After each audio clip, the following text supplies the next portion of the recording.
আসি। নেপালের সৌভাগ্য, তারা হিমালয় পর্বতের পাদদেশে আছে। দুর্ভাগ্য হলো সমুদ্রের দেখা তাদের হয় না। তাদের সমুদ্র দেখতে হলে আমাদের মাঝখান দিয়ে দেখতে হবে, আমাদের মাধ্যমে দেখতে হবে। ভুটান একই কাণ্ড, তারও সমুদ্র দর্শন হয় নাই। তাকে সমুদ্রে আসতে হলে আমার পথ দিয়ে আসতে হবে, আমরা তাকে স্বাগত জানাই। তেমনি ভারতের পূর্বাঞ্চল একই অবস্থা, নেপালের যে অবস্থা, ভুটানের যে অবস্থা, ভারতের সেভেন সিস্টারের একই অবস্থা। তার সমুদ্র দর্শন তার হয় না, হবে না। তার সঙ্গে আমরা যোগ দিই একসঙ্গে এই অর্থনৈতিক অঞ্চল।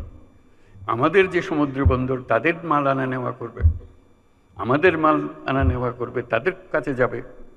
তাদের অর্থনীতি আমাদের অর্থনীতি একসঙ্গে জাগবে। তারাও খুব কষ্টের অবস্থায় আছে, তারা খুব ভালো অবস্থায় নেই। তারা এই সুযোগ পেলে তারাও আনন্দিত, তাদের ব্যবসা আমাদের ব্যবসা রমরমা ব্যবসা হবে, একসঙ্গে ব্যবসা হবে।